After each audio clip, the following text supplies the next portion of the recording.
the minds of an entire generation have been thoroughly rinsed through a progressive education that hates Western culture and everything it stands for, and everything that you hold dear, there's been a climate change that you didn't see coming. The climate has changed against you and your privilege, and without wishing to put too fine a point on it, your presence is no longer required.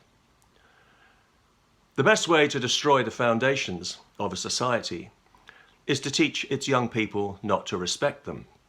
And a whole generation has now been successfully taught not to value free speech, the very cornerstone of our civilization, but to hold it in contempt and to fear it, to run from it, to seek refuge from ideas in emotional safe spaces, and to believe that hurting somebody's feelings is a form of assault on a par with cracking their skull. This tyranny of feelings has been carefully nurtured to breed this infantile generation of emotional casualties, victims and crybabies, this generation of moral and political half-wits who can't wait to sign the next petition to shut somebody up or shut somebody down, never thinking for a moment that it could ever happen to them. A generation so placidly happy to soar off the branch they're sitting on, it's almost as if they've been programmed in some way. So if you think that you've got the truth on your side, you don't know what you're up against. The truth is incorrect and therefore inadmissible. If you think that you've got the law on your side, forget it. The law protects feelings now, but not your feelings. Your feelings are hate. Well, what about your right to free expression under the Universal Declaration of Human Rights, you ask? Optimistically. Nice try, but we both know that in the real world, human rights don't apply to the wrong opinions. Are you crazy? The wrong opinions are hate. You need to understand that when breeding the perfect captive society of self-policing petty censors, you can't afford to let somebody just come along and undermine it with a rational argument. So feelings outrank rational argument now. You probably noticed that when you were banned from social media. And rational argument, when it hurts somebody's feelings, is, you've guessed it, hate. You see, progressive moral righteousness can make up these rules as it goes along, because it's got itself on its side. So really, you can't win. They won't even listen to your arguments as they beat you down with their phony buzzwords. It's not about arguments or ideas anymore. That debate is illegitimate. It's about you being a racist monster, causing division and spreading hate. And it's about dangerous fascist throwbacks like you being aggressively purged from our society like a cancer. Just so you know what you're dealing with here, welcome to Progressive Utopia. If you aspire to be politically progressive but often find yourself feeling intolerably tolerant or unreasonably reasonable, let me help you out with some basic tips. Now, the number one rule, and the only one that you really need to remember, is that all progressive roads lead to racism. You should always look for the racist angle, and if there isn't one, invent one. Show some initiative. So, for example, make sure you frame all serious discussion about democracy in Europe falsely and maliciously in terms of race, and that way you can do your bit to help neutralize the democratic franchise of all future generations, which, if nothing else, will be something to tell your grandchildren, if you can face them. The real question to ask is, how committed are you? How much iron do you have in your soul?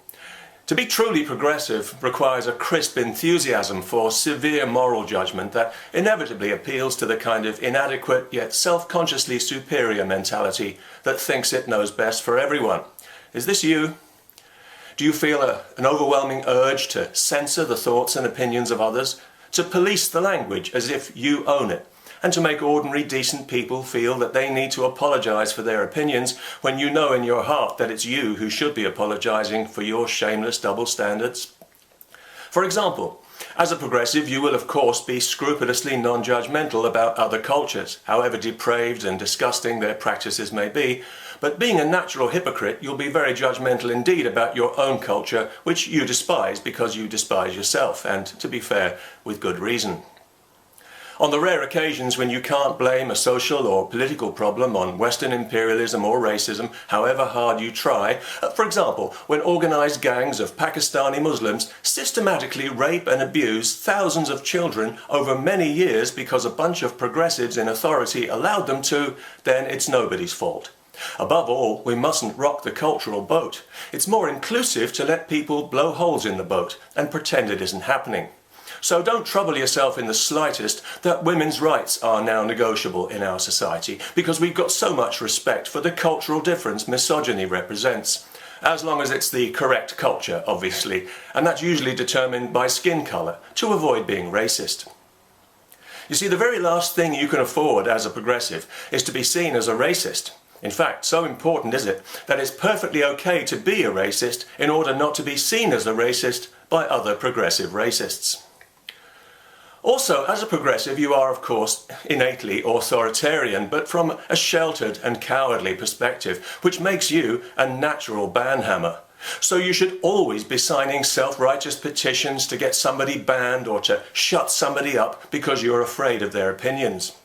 It goes without saying that anyone arguing for secular democracy, freedom of speech, gender equality, or genuine human rights of any kind is a racist troublemaker who needs to be silenced.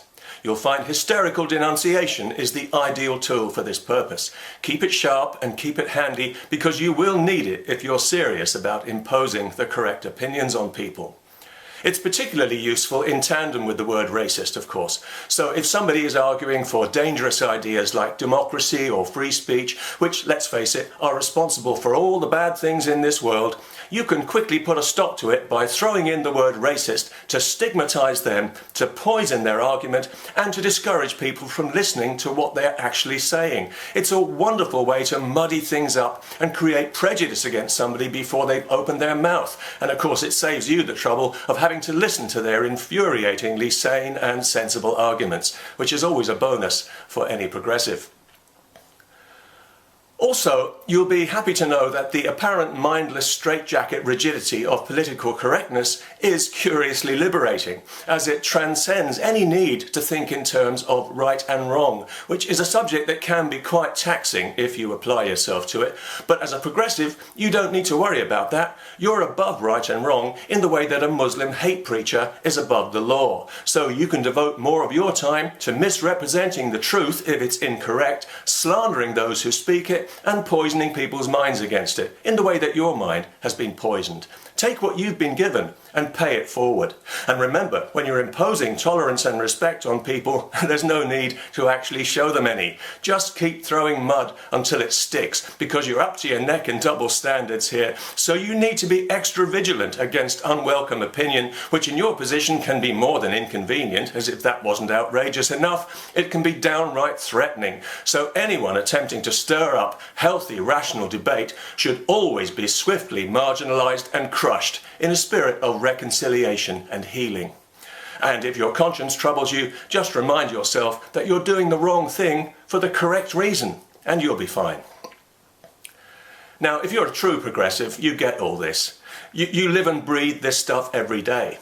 I'm talking here for the benefit of new progressives who might still be struggling with full commitment to the dark side.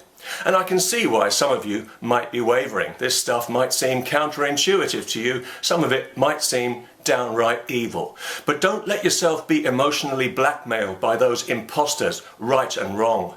Those are the old values, and old values are inherently patriarchal, racist and sexist, as we all know. Bright, progressive, relativist new values are all about equality, fairness and diversity. So even when they're transparently hypocritical, repressive and false, they're better. And that's really all you need to know. And if your conscience is still troubling you, then your conscience is incorrect and is probably a racist. You know, people have said to me, you could go a little easier on progressives. You won't change anyone's mind by insulting them. And that may be true, but you won't change their mind by not insulting them either. So what's the difference? Talking politics with a progressive is like talking religion with a Jehovah's Witness. If you don't play it for laughs, it will drive you up the wall.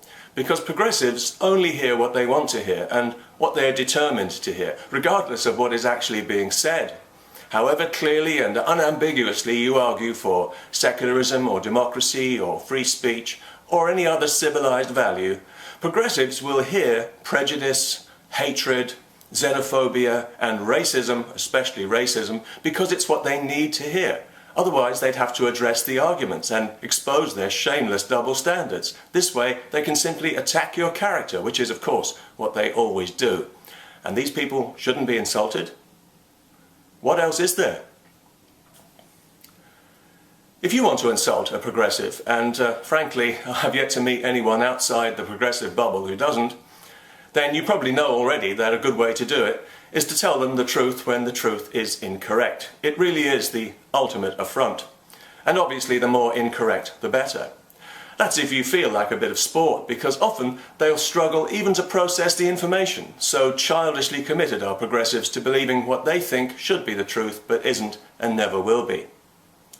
So, for example, oh, and by the way, trigger warning progressives, you might want to adopt the standard procedure at this point and put your fingers in your ears, if you haven't already. You could start by pointing out to them that all cultures are not equal, that they're not even close to being equal, and that only somebody who's been hypnotized would think they were. You could then add that it's perfectly possible for black and brown-skinned people to be racist. They'll hate this because to progressives, if somebody has a darker skin tone, then all criticism of anything they say or do is a far-right hate crime, especially if they speak or behave in a way that invites ridicule and contempt.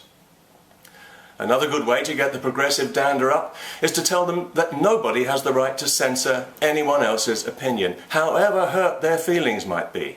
Now, progressives will really hate this one, because they are more inclined than anyone outside religion to believe that your thoughts and opinions are subject to their moral jurisdiction. So whereas a normal person may disagree with your views, a progressive will disapprove of them.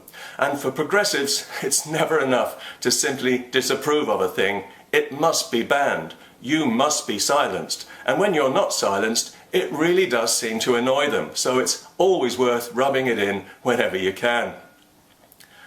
Another good way to insult these pseudo-liberal plonkers, no offence, is to tell them that opposing a federal dictatorship in Europe has nothing to do with racism or xenophobia, and that only a malicious and paranoid mind would think otherwise.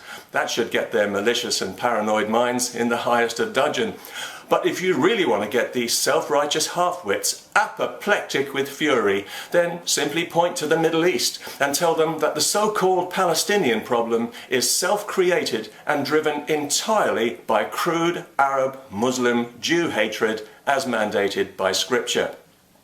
For a bit more spice, you could add that Israel is not an apartheid state, unlike some of its uncivilized neighbours, and that the BDS movement is a poisonous cultural terrorist group full of rancid, anti-Semitic, left-wing fascists. And that is putting it kindly.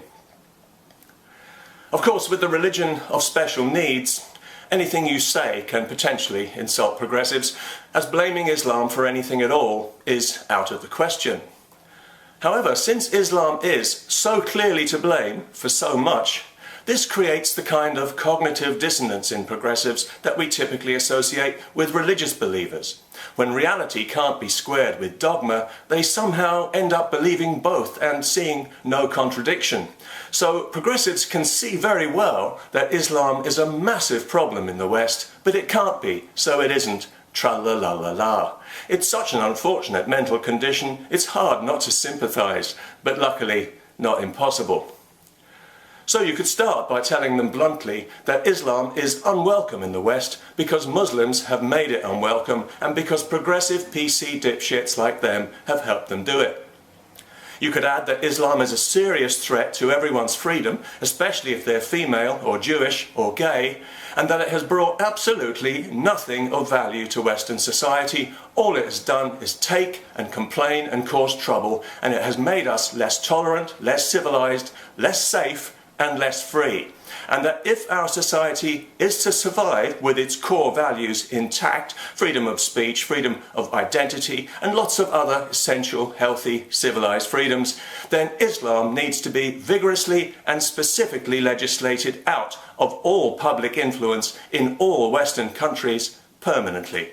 for the sake of tolerance and diversity and respect. Oh, and don't forget to mention that the fraudulent propaganda term Islamophobia is not a real word. It represents no phenomenon of any significance, and anyone using it is a traitor to humanity. That should just about do it. Now, of course, if you say these things, you will instantly bring down a torrent of slanderous abuse on your head, but relax, that's part and parcel of dealing with progressives. You'll quickly find out that abuse is all they've got, and when you think of the desperate culture of denial and the abject moral vacuum it's coming from, it's hard to imagine a higher compliment or a more spectacular endorsement. One of the few certainties in this life is that if you criticize the religion of special needs, you will be called a racist by people who know perfectly well that you're not, but who don't care. These people are called progressives. A progressive is what happens when a liberal goes bad. So bad, in fact, and so desperate are they to assume that you're a racist, that if they can't find any evidence of it, they will actually accuse you of disguising your racism by not talking about it. I wish I was joking. Believe me, I'm not. Now, personally, I can stand being called ugly names by people whose opinions I don't respect. But it must be hard for victims of genuine racism to see such an important word soiled and devalued like this. But that is the progressive way. We know this now. We've learned it the hard way. We know that progressives occupy the high moral ground where the end always justifies the means. And as they've shown us time and again, there is literally no limit to how low they're prepared to sink in asserting their lofty moral superiority. No lie is too great, no slur too egregious, and if not for double standards, they wouldn't have any standards. So when they throw the word racist at those of us who criticize Islam, we know there's no point in arguing with them about definitions, because we know they're not remotely interested in whether the word is appropriate, only in whether it will stick and in how much damage it will do. You see, in progressive hands, the word racist has become the verbal equivalent of a chemical weapon or a dumb bullet, used spitefully, disproportionately, as a first resort and without the slightest justification. To summarise the progressive position without the juvenile insults, all religions have fundamentalists and all are equally reprehensible. Singling out Islam is the same as attacking all Muslims, and that's racist. Yes, I know that technically Islam is not a race, but I've chosen to believe that your views are driven by an underlying hatred of brown-skinned people, for which I have no evidence, but I sense it from your tone, which I find unhelpful and therefore racist in intent. So you are a racist and you ought to be arrested, la la la la la, or words to that effect. But you know, it seems to me that the people who constantly invoke skin colour for no reason, as progressives do, to the point of obsession, are the ones who actually have a problem with it. They see racism everywhere because they're riddled with it themselves. The patronising racism of lower expectations for non-white people is very progressive and has been allowed to permeate Western society like an insidious slime. You can't pick up a copy of the Guardian newspaper without getting it all over your fingers. And this kind of racism gives Islam a free pass by default, and with it the misogyny, homophobia and anti-Semitism explicitly endorsed by Islam, because, and only because, it's a religion followed mainly by brown-skinned people. It's the brown skin that makes all the difference. Progressives measure a person first and foremost by the colour of their skin, and it's the brown skin that gets Islam a free pass it doesn't deserve from racists. Contrast the way progressive racists treat Mormons, whose beliefs are equally batshit crazy. But they'll happily condemn and ridicule them in a way they wouldn't dream of doing to Muslims, and the reason is entirely to do with skin colour, as it usually is with genuine racists. You see, progressives don't really believe that non-white people are equal, or are capable of being equal on their own merits, but only in the way that a handicapped golfer is equal, artificially. They justify this racism in historical terms that no longer exist, thus condemning non-white people to carry around the values of the past forever and to always need compensating for the colour of their skin, which progressives regard as a kind of residual disability because they're racists. Traditional liberal guilt is something we're all familiar with, and even if we don't agree with it, we can sympathise, we can respect it as part and parcel of being civilized. But progressives have taken this to a whole new level, an almost religious level of toxic self-hatred, of ideological self-flagellation, a kind of original sin of being born into the first world, for which progressives can never forgive themselves or anyone else. To the progressive mentality, we are all imperialist oppressors in the West, whether we want to be or not, and everything wrong with the world is our fault by default. So when a bunch of hysterical Muslims throw a violent public tantrum because they've chosen to be offended by some ridiculous trifle, the default progressive racist response is to look around for any excuse not to hold them to account for their behaviour and to find somebody to blame and call a racist for provoking them. Progressive journalists are eager to explain away Islamic atrocities in political or economic terms while carefully ignoring the poisonous religious beliefs that actually drive them, because those poisonous beliefs make the brown people look bad, and that's terribly racist. An Islamic terrorist can stand in the street soaked in blood, quoting the Quran as justification, and progressives won't hear it because they've decided his real motivation is hostility to Western imperialism, which means we can take the blame again, thank goodness, otherwise we'd be racists. Patronising brown-skinned people in this way is what progressives are all about. It's the fundamental difference between a progressive and a genuine liberal. It's what turns the wine to vinegar. You know, I've always had time for genuine liberals because I can see that they're motivated by a sense of decency, so I can still respect them even when we disagree. But there's nothing liberal or decent about the progressive mentality, which has shown itself to be just so morally corrupt, malodorous and downright dishonourable that on the rare occasions I find myself agreeing with a progressive, it's like shaking hands with a leper. And it's more than apt that these wretched people have so thoroughly taken ownership of the word racist, what's left of it, because nobody but nobody wears it better. I've just been reading a news report about some American atheists who've been trying to get a public Christmas nativity scene removed because they say it makes them feel excluded and intimidated and offended and blah blah, blah bitty blah, boo hoo hoo. Can't you just feel the emotional trauma these poor people must be suffering? No, me neither. Oddly, however, it is still enough to make you weep. This is what happens when atheism meets political correctness. I don't know if it has a name, but then it's so ugly it doesn't really need one. And as an atheist myself, I can't help but feel horribly tainted by association. And believe me, I'm as atheist as it's possible to be. I think religion is utter nonsense, and I claim the right to criticise, ridicule and insult it as much as I like, but not the right to stamp out harmless aspects of it, which is why I'm a secularist and not a totalitarian. I have a copy of the Bible in my house because it's part of my cultural heritage, not because I think the Bible is true any more than I think that Shakespeare's plays are true, but I wouldn't be without them either. I like churches, especially the sound of church bells, and I don't want to see them bulldozed.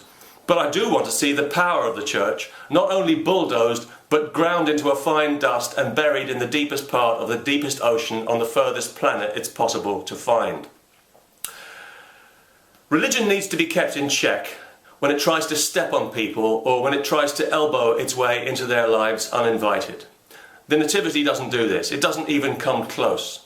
It's part and parcel of the Christmas furniture. It's part and parcel of the culture that I and most people in the Western world were born and raised in, and it only excludes people who want to be excluded. It's not even as if it's a permanent fixture, like, say, the Ten Commandments outside a courthouse. It'll be gone in a couple of weeks.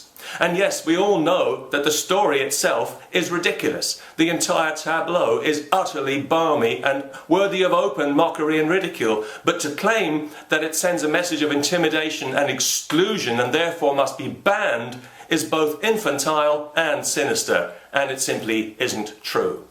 Yes, some people may choose to be offended, but some people are offended by anything, and frankly, they can go to hell. We get this crap every year though. If it's not from atheists, it's from leftist academics or some other equality Nazis who hate their own culture so much they can't wait to abolish it. This time last year, I remember linking to a story which at the time I thought was the most outrageous piece of social manipulation I'd seen for a while, where some idiots at a Canadian university, social psychologists they call themselves, I don't know what it means either, so I looked it up and I'm still none the wiser, but I'll be willing to bet that if all the social psychologists on the planet were to disappear in a puff of smoke, nobody would be worse off. Anyway, these clowns concluded from their scientific research that Christmas trees should be removed from public places because they make non-Christians feel, guess what? Excluded. And this inevitably damages their emotional well-being. Well, of course it does. How awful for them, and doubtless this also makes them feel terribly offended, not to mention intimidated and insulted and threatened, and, or let's not forget, marginalised. It sounds like a fate worse than death, doesn't it? Except it's not true, because I'm a non-Christian. I couldn't be more non-Christian if I was from Mars. And I can tell you that I don't feel in the least bit excluded or intimidated or threatened or marginalised by Christmas trees or carol singers or nativity scenes or any other Christian aspect of a traditional Christmas. I expect to see these things in the public square where they belong. Indeed, I insist upon it. And if they're not there, if they've been removed because some self-righteous atheist fanatic or some finger-wagging diversity fascist has chosen to be offended and get the plug pulled, that's when I feel excluded and marginalised and intimidated and insulted and terribly, terribly offended. And all this inevitably plays absolute havoc with my emotional well-being. So please, militant atheists and cultural masochists alike, please do me and everyone else a favour. Leave Christmas alone for Christ's sake and stop making fools of yourselves.